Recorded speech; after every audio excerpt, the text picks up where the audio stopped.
اعوذ باللہ من الشیطان الرجیم بسم اللہ الرحمن الرحیم فإذا مس الإنسان ضر دعانا ثم إذا خولناه نعمة منا قال إنما أوتيته على علم بل هي فتنة ولكن أكثرهم لا يعلمون فإذا مس الإنسان ضر دعانا جب پہنچتی ہے انسان کو کوئی تکلیف تو ہمیں پکارتا ہے ثم إذا خولناه نعمة منا پھر جب ہم دے دیتے ہیں اس کو اپنی طرف سے نعمت قال انما اوتیتہ علی علم کہتا ہے یہ جو کچھ مجھے دیا گیا میرے علم کی بنا پر بل ہی فطرۃ بلکہ یہ آزمائش ہے ولکن اکثرهم لا يعلمون لیکن اکثر لوگ وہ جانتے نہیں فاذا مس الانسان ضر دعانا ثم اذا خولناه نعمة منا قال انما اوتیتہ علی علم بل ہی فتنۃ ولکن اکثرهم لا يعلمون۔ یہ سورۃ زمر ہے اور اس کی آیت نمبر 49۔ اس سے پہلے والی آیات میں اللہ رب العزت نے ارشاد فرمایا کہ انسان پر حالات دنیا کے اندر بھی آتے ہیں، انسان پر حالات آخرت کے اندر بھی آئیں گے۔ اب دنیا کے اندر جب انسان پر حالات آتے ہیں تو فرمایا وہ ہم سے دعا کرتا ہے۔ قیامت والے دن جب حالات آئیں گے اور جہنم کا عذاب سامنے ہوگا، اس وقت یہ پکارے گا، فدیہ دینا چاہے گا، لوٹنا چاہے گا، لیکن فرمایا اس میں سے کوئی فائدہ اس کو نہیں ہوگا۔ مفسرین اس کی مثال دیتے ہیں کہ ایک آدمی جو چھلانگ لگا کے کنویں میں گر جائے، خود اپنی مرضی سے چھلانگ لگائے اور کنویں میں گر جائے، اور وہاں جب اسے چوٹیں آئیں، تکلیف آئیں، اب وہ 1000 بھی چھلانگ لگاتا رہے تو وہ کنویں سے باہر نہیں آ سکتا۔ جب وہ گر گیا ہے تو اب باہر اس طرح نہیں آئے گا جس طرح چھلانگ لگا کے کنویں کے اندر گیا تھا۔ تو جہنم میں جانے کے بعد جتنا بھی چیخ و پکار کرے گا، جتنا بھی چاہے گا، اب جہنم سے نہیں نکل سکتا۔ جہنم سے نکلنا ہے، اس سے بچنا ہے تو یہاں دنیا کے اندر ایمان اور اعمال اختیار کرنے پڑیں گے۔ فرمایا انسان کا حال یہ ہے فَإِذَا مَسَّ الْإِنسَانَ ضُرٌّ دَعَانَا، جب تکلیف آتی ہے تو بہت پکارتا ہے، دعائیں کرتا ہے، گڑ گڑاتا ہے، روتا ہے اللہ کے سامنے۔ ثُمَّ إِذَا خَوَّلْنَاهُ نِعْمَةً مِنَّا، پھر جب ہم اپنی طرف سے کوئی نعمت دے دیتے ہیں، قَالَ إِنَّمَا أُوتِيتُهُ عَلَى عِلْمٍ، کہتا ہے یہ میرے علم کی وجہ سے مجھے ملا ہے، یہ میری وجہ سے مجھے ملا ہے۔ جو کچھ میں نے حاصل کیا تھا، جو میرا تجربہ تھا، جو میری محنت تھی، اس کا نتیجہ ہے۔ اب وہ کبھی نہیں کہتا کہ یہ اللہ کی عطا ہے، اللہ کی طرف سے ملا۔ اگر انسان کے پاس علم ہے تو کس نے دیا؟ اگر عقل ہے تو کس نے دی؟ اللہ نے۔ سب کچھ تو اللہ کا دیا ہوا ہے۔ آپ کیا ہوتے ہیں، آپ کی سمجھ کیا ہوتی ہے؟ آپ سے بڑے بڑے عقل مند بیٹھے جو نقصان اٹھا بیٹھتے ہیں۔ تو نفع نقصان آپ کے علم، آپ کے تجربے کی بنا پر نہیں ہے، یہ اللہ کی عطا پر ہے۔ جب اللہ چاہتے ہیں تو اللہ عطا کر دیتے ہیں۔ آگے آیت آ رہی ہے جس کے بعد اللہ تعالیٰ اس کی وضاحت فرمائیں گے۔ تو ارشاد فرمایا انما اوتیتہ علی علم، کہتا ہے یہ میرے علم کی وجہ سے مجھے ملا۔ قد قالها الذین من قبلہم، فرمایا تحقیق ان لوگوں نے بھی یہ بات کی تھی جو تم سے پہلے تھے۔ اب وہ کون ہے؟ قارون۔ قارون کو جب موسیٰ علیہ السلام نے کہا کہ تم صدقہ کیا کرو، اللہ کے راستے میں خرچ کیا کرو، تو کہتا ہے یہ جو کچھ ملا ہے یہ تو میرے اپنے علم کی وجہ سے مجھے ملا۔ اتنے خزانے اس کے پاس، فرمایا ایک بڑی جماعت اس خزانے کی تالوں کی چابیاں اٹھاتی تھی، اتنی بڑی، اور سب کچھ ہونے کے بعد بھی۔ لیکن کنجوس اس درجے پہ تھا کہ خود اپنے لیے اپنے برتن تک استعمال نہیں کرتا تھا کہ برتن استعمال کرنے سے خراب ہو جاتے۔ اپنے چھت پہ کسی کو نہیں چڑھنے دیتا تھا کہ بچے اوپر جائیں گے تو مٹی خراب ہو، اس حد تک، اور اتنا مال۔ اور پھر جب اس موسیٰ علیہ السلام نے کہا کہ اللہ کے راستے میں خرچ کرو، تو اب بدلے میں یہ کہتا ہے اچھا میرا مال اور میں اب خرچ کروں، کیوں؟ تو جب اسے اپنے مال پہ گھمنڈ آیا اور وہ تکبر کر کے چل رہا تھا، تو اللہ نے اسے اس کے مال سمیت زمین میں دنسایا۔ فَخَسَفْنَا بِهِ وَبِدَارِهِ الْأَرْضِ، اللہ نے اسے بھی اور اس کے گھر کو بھی زمین میں دنسایا۔ فَمَا كَانَ فِئَةٌ يَنْصُرُونَ مِن دُونِ اللَّهِ، کوئی مددگار نہیں تھا اللہ کے مقابلے میں، کوئی نہیں تھا جو اسے بچا سکتا۔ یہ مال ہے، یہ اولاد ہے، یہ جو کچھ ہمارے پاس ہے جسے ہم سمجھ رہے ہیں کہ یہ مجھے بچا سکتے ہیں، ان میں سے کوئی چیز نہیں بچا سکتی۔ اور یہ سمجھیے گا موسیٰ علیہ السلام نے قارون کو جو کہا تھا وہ یہ فرمایا کہ اللہ کے راستے میں خرچ کرو۔ معلوم ہوا کہ جس طرح کا بندہ ہو اس طرح کی بات اس سے کرنی ہے۔ اگر کوئی مالدار ہے تو اسے خرچ کرنے کی بات کرنی ہے کہ وہ اللہ کے راستے میں خرچ کرے، اور اگر کوئی تنگ دست ہے تو اسے عبادات کی بات کرنی ہے کہ وہ عبادات کی کثرت کرے۔ جب ایک آدمی کو آپ اس کے نہج پہ دعوت دیں گے تو اس میں اس کے لیے بھی آسانی ہوگی اور ماننا بھی آسان ہوگا۔ تو موسیٰ علیہ السلام نے جب فرمایا، اس نے جواب دیا یہ تو انما اوتیتہ علی علم، فرمایا بل ہی فتنۃ، یہ آزمائش ہے۔ اللہ دے کر بھی آزماتے ہیں، اللہ لے کر بھی آزماتے ہیں۔ ایسا بھی ہوتا ہے کہ ایک آدمی پر اللہ بڑی وسعت کر دے، اور ایسا بھی ہوتا ہے کہ اس وسعت والے آدمی پر اللہ تنگدستی لے آئے۔ دونوں صورتوں میں آزمائش ہوتی ہے کہ یہ کرتا کیا ہے۔ فرمایا وَلَٰكِنَّ أَكْثَرَهُمْ لَا يَعْلَمُونَ، لیکن اکثر لوگ یہ جانتے نہیں۔ قَدْ قَالَ الَّذِينَ مِن قَبْلِهِمْ، ان لوگوں نے بھی یہ بات کی جنہوں نے جو ان سے پہلے گزرے، فَمَا أَغْنَىٰ عَنْهُمْ مَا كَانُوا يَكْسِبُونَ، تو جو انہوں نے کمایا تھا وہ ان کے کام نہیں آیا۔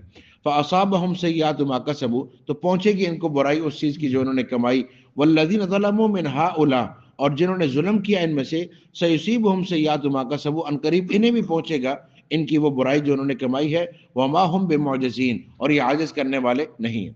اولم یعلموا، اب یہ بات اللہ ہم سب کو سمجھا رہے ہیں کہ یہ کبھی بھی نہ سمجھنا کہ جس کے پاس رزق کی وسعت ہے اس سے اللہ راضی ہے، اور جس کے پاس تنگدستی ہے اس سے اللہ ناراض ہے، یہ بات نہیں ہے۔ اللہ کبھی کبھی کافر کو، گناہگار کو بہت کچھ نواز دیتا ہے، اور کبھی اللہ نیک آدمی کو کچھ بھی عطا نہیں فرماتے۔ اس کو اصل میں کہا جاتا ہے استدراج، یعنی ایک آدمی جو گناہگار ہے، نافرمان ہے، اللہ تعالیٰ اس کو بڑھاتے ہیں سب کچھ دیتے ہیں، تو یہ مطلب یہ ہے کہ زیادہ دے کر اچانک پکڑ۔ اور ایک آدمی جو تنگ دست ہے لیکن ہے نیک آدمی ہے، کبھی گناہ نہیں کرتا، کبھی نافرمانی نہیں کرتا، اب اس پر جو حالات آتے ہیں تو یہ حالات اس کے درجات کے لیے، گناہوں کے کفارے کے لیے۔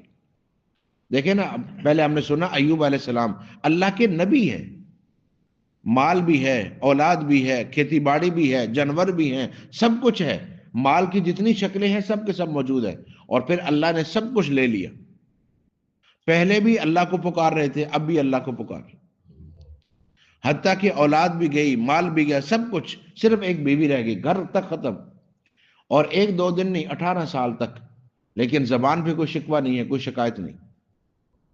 یہی دعا کر رہے کہ اللہ کی طرف سے، اور پھر جب اللہ نے شفا عطا فرمائی تو ایک لمحے میں۔ تو حالات آتے ہیں، ان حالات میں یہ نہیں سمجھنا چاہیے کہ میں اللہ کا نافرمان ہوں، استغفر اللہ، اس وجہ سے ایسا ہوا۔ بعض دفعہ اللہ آزمائش بھی کرتے، اور جو جتنا اللہ کے قریب ہوگا آزمائش بھی اتنی بڑی ہوگی، اس سے بھی پریشان ہونے کی ضرورت نہیں۔ فرمایا اولم یعلموا، کیا یہ جانتے نہیں، ان اللہ یبسط الرزق لمن یشاء ویقدر، اللہ جس کے لیے چاہتے ہیں رزق کو کشادہ کرتے ہیں، اور جس کے لیے چاہتے ہیں تنگ کر دیتے ہیں۔ ان فی ذلک لآیات لقوم یؤمنون، فرمایا اس میں ایمان والوں کے لیے بڑی نشانی۔ اب جب اللہ رب العزت نے اتنی بات ہمیں فرما دی، اب ہمیں ایک بات سمجھ آ گئی کہ ہم نے کبھی بھی اللہ کو پکارنا نہیں چھوڑنا، ہر حال میں اللہ سے دعا کرنی ہے، ہر حال میں اللہ کو پکارنا ہے، اور اگر کبھی گناہ ہو جائے تو اس پر توبہ کرنی ہے۔ اب جب توبہ کی بات آتی ہے تو شیطان کی حرکت یہ ہے، اس کا کام یہ ہے کہ وہ پہلے گناہ کو چھوٹا کرتا ہے کہ دیکھو تم اکیلے تھوڑی ہو، باقی بھی تو ہیں، اور جب انسان گناہ کر بیٹھتا ہے پھر وہ اس سے بڑا کر دیتے ہیں کہ اب تم بھی توبہ کرو گے، کس منہ سے توبہ کرو گے، کیا تم بھی توبہ کر سکتے ہو؟ اس گناہ کے بعد بھی کبھی کوئی توبہ کرتا ہے؟ دونوں صورتیں، پہلے کہتا ہے کہ کچھ نہیں ہوا، اور پھر کہتا ہے بہت کچھ ہوا۔ اس کا جواب اللہ رب العزت نے ارشاد فرمایا، قل یا عبادی، آپ میرے بندوں سے فرما دیجئے، اسرفوا علی انفسہم، جنہوں نے اپنی جانوں پر ظلم کر لیا، زیادتی کر لی، لا تقنطوا من رحمت اللہ، یہ میری رحمت سے مایوس نہ ہو۔ گناہ تمہارے جتنے بھی ہیں، تم جہاں تک بھی پہنچ گئے ہو، آسمان کی چھت کو بھی لگا دیے ہیں، تب بھی تم توبہ کرو گے اللہ معاف کر دے۔ لا تقنطوا من رحمت اللہ، اللہ کی رحمت سے مایوس نہیں ہونا،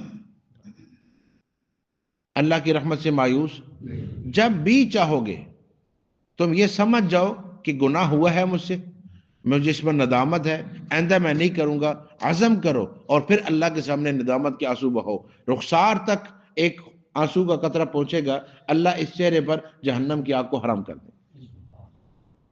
اپنے گناہ نہ دیکھو، اللہ کی رحمت کو دیکھو۔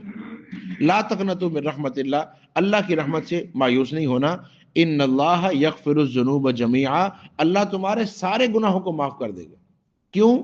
انہ هو الغفور الرحیم، بے شک وہ معاف کرنے والا بھی ہے اور رحم کرنے والا بھی۔ اس آیت کریمہ کے نزول کے لیے علامہ ابن حجر اسقلانی رحمۃ اللہ علیہ نے پورا واقعہ لکھا کہ نبی پاک صلی اللہ علیہ وآلہ وسلم نے وحشی بن حرب رضی اللہ تعالیٰ عنہ، جنہوں نے حضرت حمزہ رضی اللہ عنہ کو شہید کیا تھا، ان کو خط لکھا کہ آپ کلمہ پڑھ لو، مسلمان ہو جاؤ، تو انہوں نے جواب بھیجا کہ آپ نے قرآن میں یہ آیت پڑھی ہے کہ جو آدمی بدکاری کرے، کسی کو ناحق قتل کرے، یضاعف لہ العذاب یوم القیامہ، اللہ اسے دگنا عذاب دیں گے، تو میں نے تو یہ سارے کام کیے ہوئے تو مجھے دگنا عذاب ہوگا، تو پھر میں ایمان کیسے قبول کروں؟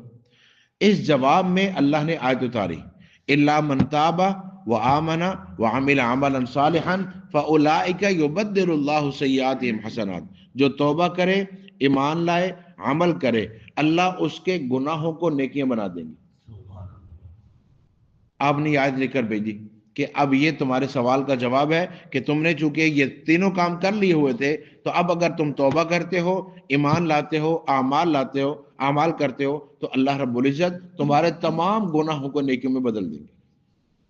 اب انہوں نے جواب بھیجا کہ آپ نے اس آیت میں دیکھا جو بھی آپ نے بھیجی ہے، الا من تاب وآمن وعمل عملا صالحا، 3 شرطیں ہیں، پہلے توبہ کرے، پھر ایمان لائے، پھر عمل کرے، پھر یہ ہوگا۔ تو اگر یہ نہ ہو سکا تو اللہ نے پھر تیسری آیت اتاری، انہیں بتائیں ان اللہ لا یغفر ان یشرک بہ ویغفر ما دون ذلک لمن یشاء، اللہ مشرک کو معاف نہیں کرے گا، اس کے سوا جس کو چاہے گا معاف کر دے۔ اب تو وہ تینوں شرطیں نکل گئی، صرف یہ کہ شرک نہیں کرنا۔ تو انہوں نے پھر جواب بھیجا کہ اس میں آپ نے دیکھا اللہ فرما رہا ہے جس کو میں چاہوں گا تو معاف کروں گا، اب مجھے اللہ چاہتے یا نہیں مجھے کیا پتا۔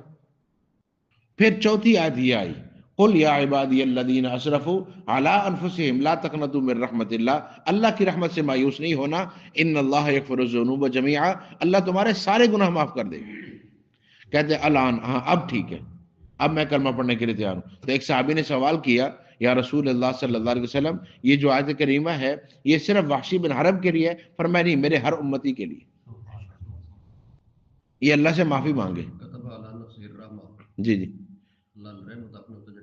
جی، وہ ایک الگ آیت ہے، وہ میں بعد میں عرض کرتا ہوں۔ خیر، تو یہ ارشاد فرمایا کہ اللہ رب العزت سارے گناہوں کو معاف کر دیں گے۔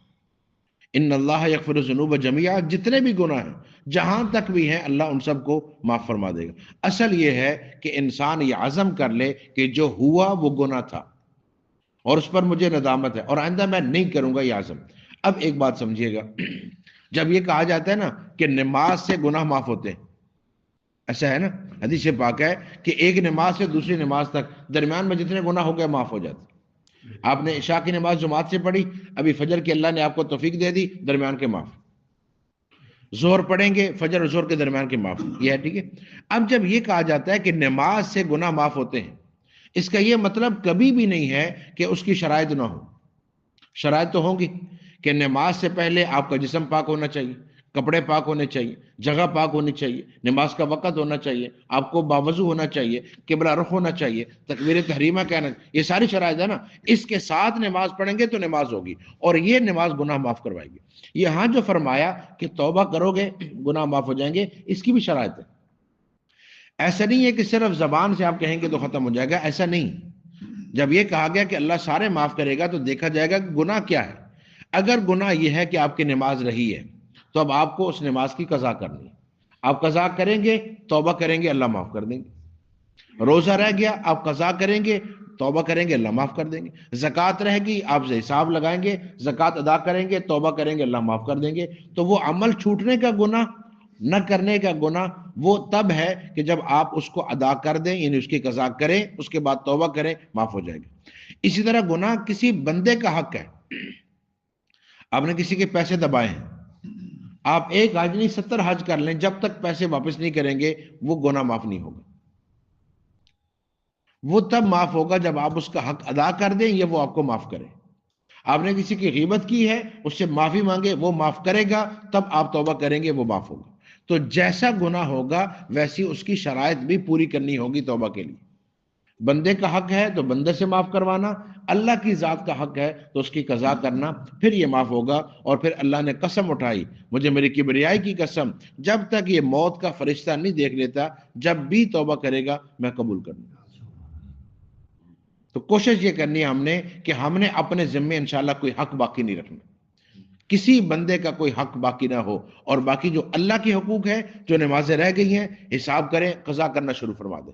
ہر نماز کے ساتھ ایک ایک قضا کرتے جائیں گے، انشاءاللہ کرم ہو جائے گا۔ روزے رہ گئے، آپ ان روزوں کی قضا فرمائیں۔ زکوٰۃ رہتی ہے، وہ ادا کر دیں، تاکہ اللہ کا کوئی حق بھی باقی نہ رہے اور بندوں کا کوئی حق بھی باقی نہ رہے۔ اللہ سمجھنے کی توفیق۔